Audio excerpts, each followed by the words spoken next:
በስመ አብ ወወልድ ወመንፈስ ቅዱስ አሐዱ አምላክ አሜን። በስመ አብ ወወልድ ወመንፈስ ቅዱስ አሐዱ አምላክ አሜን። በስመ አብ ወወልድ ወመንፈስ ቅዱስ አሐዱ አምላክ አሜን። ይትባረክ እግዚአብሔር አምላክ አበዊነ ለዘአብጽሐነ እስከዛት ሰዓት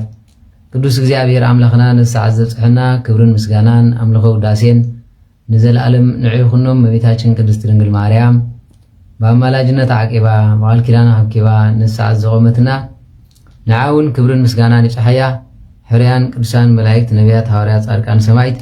እግዚአብሔር ብዘኽበሮም መጠን ንኹሎም ክብርን ምስጋናን ይኹኖም አሜን። አቤቱ ናይ ሰራዊት ጌታ እግዚአብሔር አምላክና ኃጢአትና ኸይራኻ ነሰዓት ዘብጽሕካና ንስኻይኸሞ ክብርን ምስጋናን አምልኾ ውዳሴን ንዘላለም ንዓኻ ይኹን። ዝተረፈ ግዜናን ሰዓትናን ብቅድስና ተመሊእና መታን ክንከይድ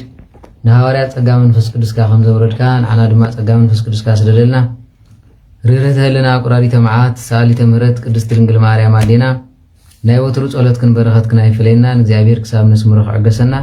ምሳና ቁሚ ንቅድስት ኤልሳቤጥ ነብሃ ሕርያቆስ ንቅዱስ ኤፍሬም ከም ዝለመንኪ ከም ዝባረኽኪ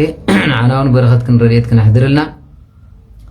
ብረድኤቱ ድማ ይኸልለና አሜን። አቡነ ዘበሰማያት ይትቀደስ ስምከ ትምጻእ መንግሥትከ ወይኩን ፈቃድከ በከመ በሰማይ ከማሁ በምድር ሲሳይነ ዝበለትና ሀበነ ኅድግ ለነ አበሳነ ወጌጋየነ ከመ ንሕነኒ ንኅድግ ለዘአብሰለነ ኢታብአነ እግዚኦ ውስተ መልሱት አላእርነን ወባልሐነ እምኩሉ እኩይ እስመ ዚአከ መንግሥት ኃይል ወስብሐት ለዓለሙ ወለዓለም አሜን። በሰላም ቅዱስ ገብርኤል መልአክ ወእግዝእትየ ማርያም ሰላም ለኪ ድንግል በልናችሁ ወድንግል በሥጋችሁ እግዚአብሔር ጸወት ሰላም ለኪ ብሩክት አንቲ እምአንስት ወብሩክ ፍሬ ከርሥኪ ተፈሥሒ ፍስሕት ምልዕተ ጸጋ እግዚአብሔር ምስለኪ ሰአሊ ወጸሊ ምህረት በእንቲአነ ሀበ ፍቁር ወልድኪ ኢየሱስ ክርስቶስ ከመ ይስረይ ለነ ኃጣውኢነ ተማይጸነብኪ ተማይጸነበ ኪዳንኪ አሜን። ሕራይ ናይ ክርስቶስ ቤተሰብ አፍቀርቲ ቅድስት ድንግል ማርያም አዴና ኣብ መሰረት ነቢያት ሐዋርያት ተሃነጽኩም ደቂ ዓዶም ንቅዱሳን አዕይንተ እግዚአብሔር አቦታተይ ካህናት ናይ ምስጢር ተላእኽቲ ኣሕዋተይ ዲያቆናት በርብዓ በሰማንያ ውልድነት እግዚአብሔር ተቀበልኩም ተስፋ መንግሥተ ሰማያት ጽበይ ብምሉኹም ህዝበ ክርስቲያን ፍጹም ሰላም እግዚአብሔር ምስ ኩላትኩም ይኹን። ክርስቶስ ተንሥአ እሙታን አሰሮ ለሰይጣን ሰላም ሆነ። ሕራይ ፍስሓን ሰላም ንዘለዎ ምሸት ይበረልና እግዚአብሔር የጽንዕኹም ህፃናት ከዓ ጽባሕ ዝተረፈ ብትናትኩም መደብኣቴ ከብለልኩም እየ። ሕጂ ግን ክንምርቐኩም ድን ንበሉ እዞም ደቀይ ከምቲ ንስኹም ጸሎት ትገብሩልና ንሕና ቆቢዕና ወፂና ኢና ንምርቐኩም ክበጽሐኩም ይኸዓ ማለት እዩ። በስመ አብ ወወልድ ወመንፈስ ቅዱስ አሐዱ አምላክ አሜን። ቅዱስ እግዚአብሔር አምላኻ በረከት ናይ አብ በረከት ናይ ወልድ በረከት ናይ መንፈስ ቅዱስ ይሕድረልኩም። በረከት አለ እግዝእትነ ማርያም በረከተ መላእክት ነቢያት ሐዋርያት ጻድቃን ሰማዕት ምስ ኩላትኩም ይኹን። በረከተ አዳም ሔዋን በረከተ ሳራ ርብቃ ኩሎም ነቢያት በረከተ ጴጥሮስ ወጳውሎስ ኩሎም ሐዋርያት በረከተ መጥምቀ መለኮት ኩሎም ደናግል በረከት ቅዱስ ጊዮርጊስ ቅዱስ መርቆሬዎስ ቅድስት አርሴማ ኩሎም ሰማዕታት በረከት አብነ አንጦንስ ኩሎም መነኮሳን በረከት አባ ጳጉሚስ ኩሎም ባሕታውያን በረከት አባ ተክለ ሐዋርያት ኩሎም ገዳማውያን በረከት አባ ምሳሌ አዳም ኩሎም ስውራንን ንዘለዓለም ይሕድረልኩም። ከም ዘይቲ ናብ ኣዕጽምትኩም ከም ማይ ናብ ኣምዕትኩም ከም ካባ ኣብ ዝባንኩም ትሕዘለዎ ጸጋ ይሃብኩም እግዚአብሔር አምላኽ። ኣብ ትጓዓዝሉ ኣብ ትኸድሉ ከዓ ንሃገር ትዕርዩ ንዓና ካብ ርክሰት ትመልሱ ሙታን ተተስእሉ ጸጋ ይሃብኩም። ዞም ደቀይ ብጸጋን በረድኤትን ይኸልልኩም። ወላዲት አምላክ ቅድስት ድንግል ማርያም ኪዳነ ምሕረት ከዓ ብመቐነታ ንዘለዓለም ኣሲራን ሓዚላን ናብታ ትደልዋ ርስቲ መንግሥተ ሰማያትን ናብታ ዝተወለድኩም ለዓድን ሰላም ትመልስኩም። ከምቲ ማእስዲና ንምለስ ትብሎ ዘሎ ድማ ንሕና እውን ናብ መንግሥተ ሰማያት ንምለሰሉ ናብ ርስቲ ዓዲ ቦና ንኸደሉ ጸጋ ይሃብኩም። ወላዲት አምላክ በበረከታን በረድኤታን ትኸልልኩም። ሊቃነ መላእክት ሚካኤል ገብርኤል ሩፋኤል ክትወጹም ክትከዱን እነሆ ባኽናፎም የጽልልኹም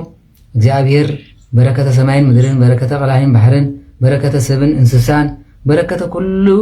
ጸጋ እግዚአብሔር ከም ዝናብ የዝንበልኩም ከም ንፋስ የንስሰልኩም ከም ተዓውዲ ብንፋስ ዝጸሪ ብጸጋ መንፈስ ቅዱስ የጽርኹም ንሐዋርያት ኣብ ጸርሐ ጽዮን ጸጋ መንፈስ ቅዱስ ዘውረደ ንኣዳም ብንፍሓት እፍ ኢሉ ጸጋ መንፈስ ቅዱስ ዘሕደረ ንዓኹም ከዓ እፍ ጸጋ ኢየሩሳሌም ይሕደርኩም ዘምለቀይ እግዚአብሔር ብጸጋ መንፈስ ቅዱስ ይኸልልኩም ጸላእትኩም የርሕቐልኩም ካብ ኣካልኩም ቅቢ ካብ ኣፍኩም ድማ በረኸት ይፍሰስ ካብ እግርኩም ከዓ እግዚአብሔር ኣምላኽ ዝረገጽኩም እግሪ ሊባኖስ ይግበረልኩም ኣእዳብኩም ድማ ኢድ ኣብነ ናስ ይግበረልኩም ቅባ ቅዱስ ፍስደሉ ፀሓይን በርቅን ዝወጸሉ ይግበረልኩም ጸጋ ኣባ ወልደ ነጎድጓደ መዓት ይሃብኩም ንጸላእትኩም በኣፍኩም ትጽርግፍሉ ነጎዳን በርቅን ኖ ዝዘዘሉ ዘመን የምጸልኩም ባሕሪ በኣፍኩም ጸጥ ትበል ንፋሳት እውን ናብ ድላይም ዝኣዘዙ ብርሃናት ድማ ይብርህልኩም እግዚአብሔር ኣምላኽ ንዓይ ንኃጢአተኛ እትገብርዎ ጸሎትካ እግዚአብሔር ኣምላኽ ንወለዶኹም ይግበረልኩም ከምቲ ንዓይ ንደርባይ ኩልኹም ኣብ ዘለኹም ማለት እዩ ዋላቶም ብኣይ ንጽቡቕ እናበልኩም ዘረባ ተብጽሑ ተጽቡቕ ይብጻሕኩም ካብ ልብና ክፋት የብልናን ኣምላኽ ነቶም ህፃናት ዝተሓስበ ንዓኹም ነቶም ዓበይቲ እውን ይፍጠረልኩም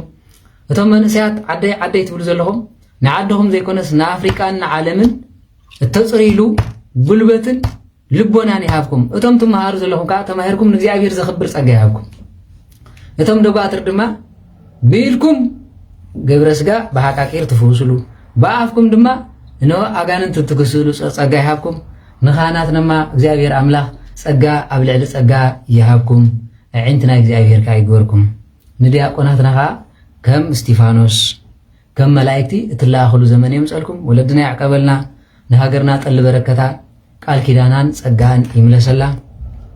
ንዓለምና ብምሉእ ንምድርና ብሰፍሑ ድማ በዚ ማሕበር ተገዚኣትሉ በዚ ማሕበር ተባሪኻትሉ ትኸይድ ዘመን የምጸላ ኣይኮነ ኤርትራ ብረኽትያ ንዓኹም ከዓ ከም ትደዲንኩም ዘለኹም ጸላእትኹም ንቁልቁል ይደቐሱ ፈተውትኹም ጠሚቶም ከይበልዑ ይጽገቡ እቶም ንዓኹም ዝጸልኡ ግን ንዘለዓለም ገጾም ጸልማት ይኹን ኣብ ትሕቲ እግርኹም ከዓ ይረገጹ ዓድቦኹም ብሩኻትን ቅዱሳትን ኢሎም ይመስግንኹም ከብትኹም ጠሪትኩምን ኣብ በረኻ ናብ ዓድን ብሩኻት ይኹና ዝረኣየኩም እንስሳ መውረር ድማ ጸበል እግርኹም ሰትዩ በሊዑ ዝጸግበሉ ዘመን የምጸልኩም ዓለምና ብምልኣ ድማ ደቅኹም ንመውስቦ እግርኹም ንበረኸት ይርገጸና ኢሎም ዘመስግንዎ ጸጋ ይሃብኩም ብበረኸትን ብረድኤትን ይኸልልኩም ብቓል ኪዳኑ ከዓ ይዕቀብኩም እቶም ንዓይ ካብ ሕፃንነት ዝሓለወኒ መልኣኽ ቅዱስ ሚካኤል ኣብ ዝኸድዎ ንሆ ንእስራኤል መና ከይጠሚመና ፀሓይ ከይሃርሞም ደመና ንባሕሪ ሰንጢቑ ከም ዘሳገረ ነዛ ክፍእቲ ስደት ኣሳጊሩ ነታ ንጽህትን ቅድስትን ኣጽናፋዊትን መበቀል ኩሉ ፍጥረት ዝኾነት ምድረ ገኣዚት ንምርኣይ የብቅዕኹም እቶም ኣነ ከይፈለጥኩም ስጋብ ሕጂ ካብ ማህፀን ኣዶም ተሰዊሮም ካብ ኣባ ምሳሌ ኣዳም ኣትሒዞም ስጋብ ዞብሎም እዩ ዝነግረኹም ቅዱሳን ኣዴታትን ኣቦታትን ንዓይ ከይፈለጥኩም ብጸጋን ጸሎትን ዘቆሙ ንዓኹም ድማ ከይፈለጥኩሞም ስጋብ ሕጂ የጽንሕኹም እዚ ወለዶ እዚ ድማ ስጋብ ሽሕ ወለድኹም ሲኦል ዝኣቱ ትውልዲ ኣይሃብኩም ንመንግስተ ሰማያት ዝወርስ ንህዝቢ ዝባርኽ ጸጋ ይሃብኩም እቶም ኣሜን ኢልኩም ትቕበሉ ይግበረልኩም እቶም ትሪኢ ዘለኹም ግን ስለዚ እግዚአብሔር ኣምላኽ ክንወዲና በረከቱ ሕራይ በረከቱ ከም ዝናብ የዝንበልኩም ከም ሓመድ ከም ጸበል ድማ ይልከይኩም እግዚአብሔር ኣምላኽ ንዓይ ካብ ሕፃንነት ካብ ሓጢኣት ካብ ጎድፍ ኣውፂኡ ነዛ ሰዓት ነዛ ስብከት እዚኣ ነዛ ቃል እዚኣ ክዛረብ ዝፈቐደለይ መድሃኒ ዓለም ክርስቶስ ብቐራኔ መስቀሉ ብቤተልሔም ልደቱ ብቆሮንጦስ ብኽያቱ ጾሙን ጸሎቱን ብዝፈሰሰ ደሙ ብዝተረኣየ ዓጽሙ ከምቲ ብሓሙሽተ ስንካር ኣብ ቀራኔ ዝወዓለ ብሓሙሽተ ሽንካሩ ድማ ኣብ መንግስተ ሰማያት ስምኩም ይጽሓፈልኩም ኣብ ዓንዲ ወርቂ ይጽቐልምኩም ዘርአይን ዘርአኹምን ይደባልቆ መድሃኒ ዓለም ክርስቶስ ሁላትና ብዘርእ መወስቦ ዝራኸበሉ ብጸጋ ብረድኤት ንኽለለሉ ይግበረልና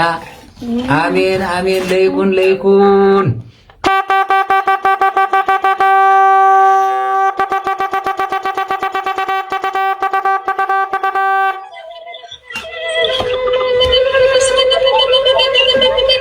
አቡነ ዘበሰማያት ይትቀደስ ስምከ ትምጻእ መንግሥትከ ወይኩን ፍቃድከ በከመ በሰማይ ከማሁ በምድር ሲሳይነ ዘለለዕለትነ ሀበነ ዮም ኅድግ ለነ አበሳነ ወጌጋየነ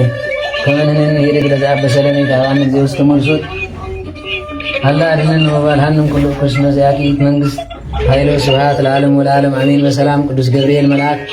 ወእግዝእትየ ማርያም ሰላም ለኪ ድንግል በልናችሁ ወድንግል በሥጋኪ እግዚአብሔር ጸወት ሰላም ለኪ